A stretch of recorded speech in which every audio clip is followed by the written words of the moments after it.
નમસ્કાર દર્શક મિત્રો, દેશ અને દુનિયાના સુપરફાસ્ટ સમાચારમાં આપનું સ્વાગત છે। આજના તાજા અને સૌથી મોટા સમાચાર જાણીએ પહેલા ચેનલને સબસ્ક્રાઇબ કરી નાખજો। અમદાવાદ પ્લેન ક્રેશ, મોત। મળતી માહિતી મુજબ વિમાનમાં કુલ 242 લોકો હતા, જેમાં 2 પાયલોટ, 12 ક્રૂ મેમ્બર અને 230 મુસાફરોનો સમાવેશ થાય છે। ગુરુવારે બપોરે 1:38 વાગ્યે વિમાને ઉડાન ભરી હતી અને માત્ર 2 મિનિટ પછી 1:40 વાગ્યે ક્રેશ થયું હતું। અમદાવાદ પોલીસ કંટ્રોલ રૂમે આ વાતની પુષ્ટિ કરી છે। મળતી માહિતી મુજબ આ વિમાન અમદાવાદથી લંડન જઈ રહ્યું હતું અને અમદાવાદ એરપોર્ટ પરથી ઉડાન ભર્યાના થોડા સમય પછી મેઘાણી નગર નજીક ક્રેશ થયું। સોશિયલ મીડિયા પર વિમાન દુર્ઘટનાના ઘણા વીડિયો વાયરલ થઈ રહ્યા છે, જેમાં અકસ્માત સ્થળ પરથી આકાશમાં ધુમાડાના કાળા વાદળો ઉછળતા જોવા મળી રહ્યા છે। આગામી 3 દિવસ છોતરા કાઢશે। Monsoon 2025 forecast. હવામાન વિભાગ 11 જૂનથી 15 જૂન સુધી હવામાનની આગાહી કરી છે, જે અનુસાર 18 રાજ્યોમાં ભારેથી અતિભારે વરસાદ પડી શકે છે। અરબી સમુદ્ર અને બંગાળના ઉપસાગરમાં સક્રિય થતી સિસ્ટમના કારણે મુંબઈ, મહારાષ્ટ્ર અને ગુજરાત સહિત દક્ષિણ ગુજરાત અને સૌરાષ્ટ્રમાં ભારે વરસાદની શક્યતા છે। ઈ-કેવાયસીના નામે છેતરપિંડી। છેતરપિંડી એટલી હદે વધી ગઈ છે કે સત્ય અને ખોટાનો ભેદ તમે જાણી શકતા નથી। હવે ફ્રોડ કરનાર નવા કિમિયાઓ અપનાવી રહ્યા છે, જેમાં તમને ઈ-કેવાયસી નામે વોટ્સએપ કે મેસેજમાં એક ટેક્સ્ટ મેસેજ મોકલશે અને તે કામ માટે એટેચમાં એક એપીકે ફાઇલ પણ મોકલશે।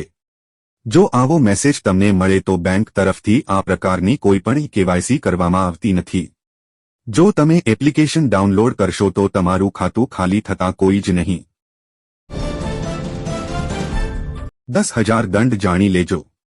ભારત સરકારે પાન કાર્ડની વ્યવસ્થાને સુચારુ રૂપે લાગુ કરવા પાન 2.0 અભિયાન ઉપાડ્યું। નાગરિક પાસે એક જ પાન કાર્ડ હોય તેના પર જોર આપવામાં આવ્યું। 1961ના ઇન્કમ ટેક્સ એક્ટ મુજબ લોકોને એકથી વધુ પાન કાર્ડ રાખવાની મંજૂરી નથી। તેવા કિસ્સામાં ડુપ્લિકેટ પાન કાર્ડ હોય તો સરેન્ડર કરવા સરકારનું સૂચન। સત્તાવાર વેબસાઇટ પર ચેક કરી શકાય છે તમારા નામે કેટલા પાન કાર્ડ લિંક છે। જો એક્સ્ટ્રા કે ડુપ્લિકેટ દોવાનું જણાય તો તે સરેન્ડર કરવું આવશ્યક, નહીંતર નિયમ ઉલ્લંઘન બદલ 272 બી પ્રમાણે 10,000નો દંડ થઈ શકે। હવે તમારું વીજળી બિલ ઝીરો। વીજળીના વધતા બિલોથી પરેશાન છો તો તમને આ સરકારી યોજના વિશે જરૂરથી જાણવું જોઈએ। આ સરકારી યોજના દ્વારા ન માત્ર તમારી વીજળીના બિલ ઓછા થશે, પરંતુ દર મહિને પૈસાની બચત પણ થશે। કેન્દ્ર સરકારની પીએમ સૂર્ય ઘર યોજના દ્વારા લોકોને ભારે વીજળીના બિલમાંથી રાહત મળી રહી છે। 2 મહિનામાં 10,000ની બચત। ઉત્તર પ્રદેશના જૌનપુરના રહેવાસી લાભાર્થીએ જણાવ્યું કે આ યોજનાથી ખેડૂત, વેપારી અને તમામ લોકોને ફાયદો થઈ રહ્યો છે। સૌને વીજળીના બિલમાં બચત થઈ રહી છે। શું પેટ્રોલ ડીઝલના ભાવ ઘટશે? આંતરરાષ્ટ્રીય બજારમાં કાચા તેલના ભાવમાં વધઘટ ચાલુ રહે છે। પાછલા દિવસોની સરખામણીમાં આજે એટલે કે 10 જૂનના રોજ ક્રૂડ ઓઇલના ભાવમાં ફેરફાર જોવા મળી રહ્યો છે। આ આધાર પર દેશભરમાં પેટ્રોલ અને ડીઝલના ભાવ નક્કી થાય છે। જો કે લાંબા સમયથી રાષ્ટ્રીય સ્તરે તેલના ભાવમાં કોઈ ફેરફાર થયો નથી અને ભવિષ્યમાં પણ પેટ્રોલ અને ડીઝલના ભાવમાં કોઈ ઘટાડો થવાની શક્યતા નથી। પીએમ કિસાન 2000 હપ્તો તારીખ। રોડો ભારતીય ખેડૂતો માટે સારા સમાચાર આવી શકે છે। પીએમ કિસાન સન્માન નિધિ યોજના પીએમ કિસાનનો 20મો હપ્તો આ મહિને જારી થવાની સંભાવના છે।